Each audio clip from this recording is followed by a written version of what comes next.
بسم الله الرحمن الرحيم.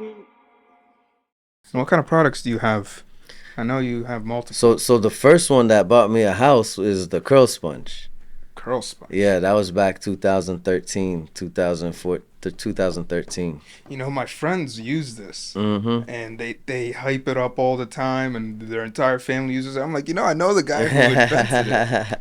Yeah, man. So it's a Does it work on everyone, or specifically so like it's coily hair? mostly for type 4C, 3C hair. Like straight hair it's not going to work on. It's just hair that is naturally curly already or afro like. It works best on afro hair. Um and it'll curl it into little curls or twists. Hmm. Yeah. And it's really efficient. I heard it's probably one of the best of its kind, right? Yep. It's the Yep. first Yep. of its kind. So in 2 months, I sold 10,000 units. When I Mashallah. first dropped it, 2 months, I sold 10,000 units, and I didn't expect that. How'd you You come know, up with the idea, so anyways? it's an old African trick. It's an old African trick. So instead of just the way they were doing it, I made it more handheld and turned it into a brush. How'd you even So it's learn like a about the African trick? well, me being in the barber industry and studying hair is like consumed, obsessed with it over the years, trying to master my craft. I came across it. Egyptians, man, were the first barbers. Really? Yes, Egyptians were the very first barbers. They teach that in barber school. Very cool. Yeah, And that's all on your Instagram and stuff. You can yeah, get it. yeah. Youssef Barber, Yes. and Curl Sponge has its own page. Then I have the one plug which I dropped within the last year. What's that? Multi clipper charger. So we transitioned from corded clippers to cordless clippers, and even though we're cordless, like the charging things got even bigger, like the blocks on the end. And so to me, it's a hat, and I move a lot, right? And it's a lot of plugs, so you have to get a surge protector and this and that. So to me, all of that was an inconvenience to me. It was a problem for me. So I created where it's one block and it has one power cable, and it charges up to 5 clippers and all cell phones. Hmm. So it Mashallah. kind of declutter your station, and it's good for the mobile barber. Okay, so you left and everything, went to Atlanta, but you didn't necessarily have to become close to Allah. You don't have to turn back to Islam. You don't have to do anything. Even secular success would have been sufficing for in a lot of people's eyes, leaving the lifestyle you lived. So what made you turn to Allah in the first place? I experienced enough to understand that what you don't do that's in the name of Allah, what you don't do that's blessed.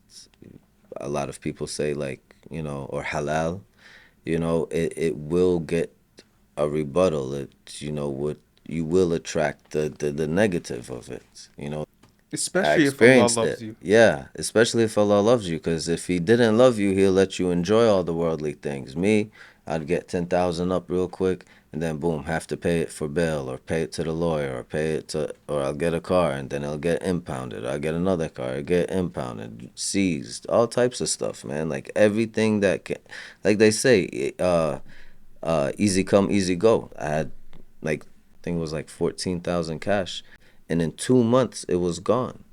Like, you don't spend 14,000 10 years ago in 2 months, but it was like mishap after mishap. I was still on probation, so I had to go back and forth to Maryland.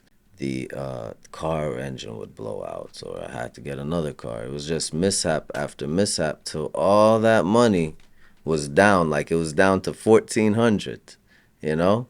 So it's like it took me down to zero in a matter of 2 months.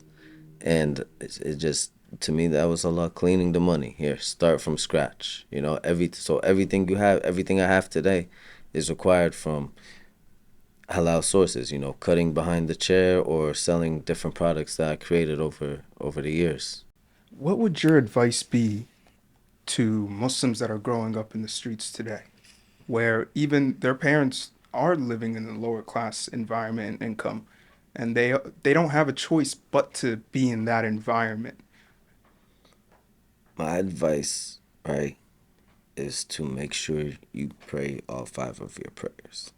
That's your protection for sure, and that's your reminder. As long as you're praying your 5 prayers and doing your best to pray it on time, that'll set you apart from a lot of other people, even if you're in that environment. And you'll become an influence to other people like that as well. Like they'll see, okay, even if you're in that environment, you left to go pray. And to change your environment, you have to change your environment. That's the only way I did it. You know what you really did was the embodiment of "Inna ma'ya Rabbi sayahdeen." My Lord is with me and He will guide me. Right? I'm gonna take this path, even though it's so difficult mentally, psychologically, physically, emotionally. But my Lord is with me and He will guide me. Yeah. What's your reflections on your life so far, man? I'm thankful for everything, the good and the bad. I'm thankful for it all because I wouldn't have what I have today if it wasn't for it. Like if I didn't mess up all the times I messed up, it wouldn't have pushed me to move to Georgia. And moving to Georgia was the biggest blessing I had. I never imagined having my own barbershop in Maryland. Like I didn't even think that. But when I got to Georgia, first 6 months, I was working on getting a barbershop. I wasn't even there full 2 full years before I got my own barbershop, my first barbershop. And then now the wife that I have, I had to go through the different relationships to end me in different places, to meet who I have now, and I'm very thankful for her. So I had to go through the marriages and divorces. And I'm thankful for all my kids. They're each a blessing. None of that would have happened if I never made that move, but it took me going through all those trials and tribulations in order to make that move. And Yes. and there's nothing I would change. Um, I'm done.